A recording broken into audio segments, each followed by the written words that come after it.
Do you think the culture of spending out of control or keeping up with the Joneses, bankruptcy after retirement will ever change? Are there examples of this type of culture amongst Caucasian players and it's just not publicized? Well, I think Americans in general spend too much money, and to expect someone who has millions to not overspend on the same scale as the average American, it's probably just not going to happen. But for me, I don't think that the main issue with athletes going broke is that they're overspending on material items. The main issue is one, taking care of family members.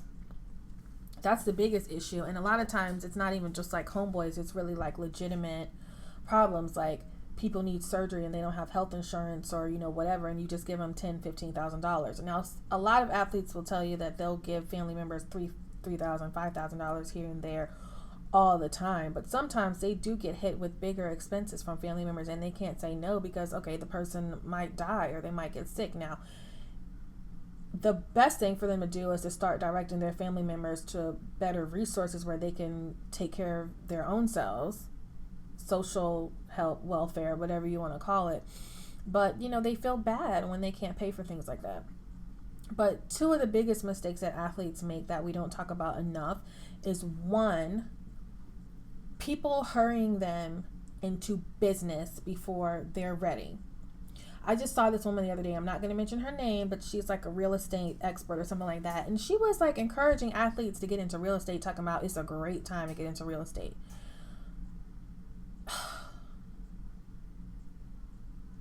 Real estate is a tricky business, especially right now. Like, I'm not going to get all into, the banks and stuff like that and how they sell mortgages and how they're handling short sales and all that kind of stuff. But real estate is not something that you jump into and kind of do part-time. You know what I mean? Unless you're really, you have a history in it, you really know what you're doing if you want to become, even if just to becoming a landlord or something like that. But investing in real estate and stuff like that, that is a huge commitment of time. And most players do not have time to properly monitor investments while they are currently in a sports league. You look at the average football player's week, they're off one day. They have practice all the rest of the days or a game, or they're traveling. They need to watch film, okay, and study their opponent and things like that so that they can, work on whatever they need to work on during the week. Not to mention whatever family stress they have. They have normal business stuff that you and I have, bills to pay and stuff like that. Their minds are occupied on other things. And these days, especially for football players, there is no off season. Because if you don't make the playoffs, okay, yeah, you're off as of January 10th or, whatever. After that, spring training is going to come really fast in April. So you have January, February, and March, sort of. And some guys go and start working out at different performance centers and stuff like that around March. So they don't have a lot of time. I think one of the best things that athletes can do is hold on to all of their money until they retire and then start looking at what kind of business they're the most interested in. It's one thing to play the stock market, which is a good thing. It's another thing to buy bonds and stuff like that. But to actually invest in businesses, their time is so limited. It's just like you have a full-time job.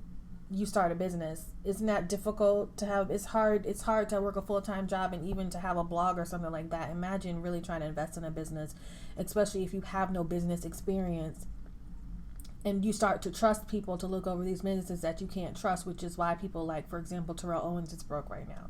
People will steal from you and things like that. David Akers, who I love and was the kicker for the Philadelphia Eagles for a long time, lost all of his money in a Ponzi scheme that had to do with real estate. And he's white.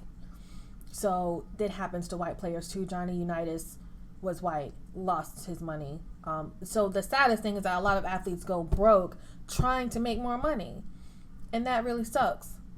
It really sucks. Deuce McAllister lost money in a car dealership. It's just all sorts of different things that athletes get into, trying to make more money, trying to capitalize on the fame that they have right now that gets their foot in the door to actually do these things, and it's just too soon. The second thing is divorce.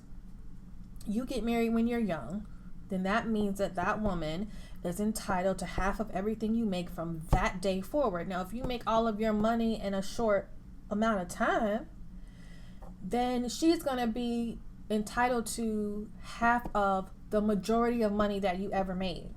Whereas if you waited until you turned like 30, 31, 32 and got married, she'd be entitled at least to a little bit less. And also you'd have more time to actually figure out if this is the person that you actually want to be with.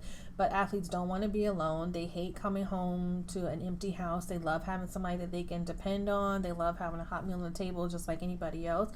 And they love having a woman that they can talk to, you know, on a regular basis, that I can confide in and that kind of thing. And then that turns into getting married, and next thing you know, the stress of being an athlete can kind of get in the way of being married, not to mention whatever else is going on. So that's the two mistakes that I think people make, is that I think athletes make, is that they get into a business that they don't have time for and don't know enough about, and two, they get married too young. The other part, the only part of this that I think is slightly racial, because I think both of those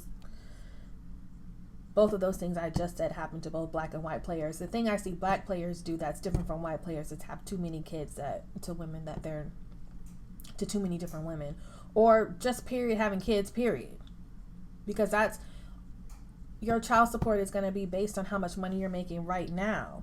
So again, having kids now at the time when your money is the most means that's more that you're going to be paying out. Whereas again, if you waited until you were toward the end of your career, until you retired to have kids, you would be paying out less. And that makes a huge difference. I think I read, speaking of Terrell Owens, I think I read that his child support had actually finally been reduced to like $2,000 a month. If it's $2,000, that means he is brizoke. And so I guess the answer to your question is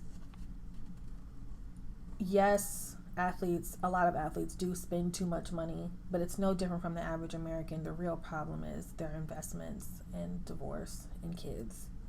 Those are the biggest issues to me.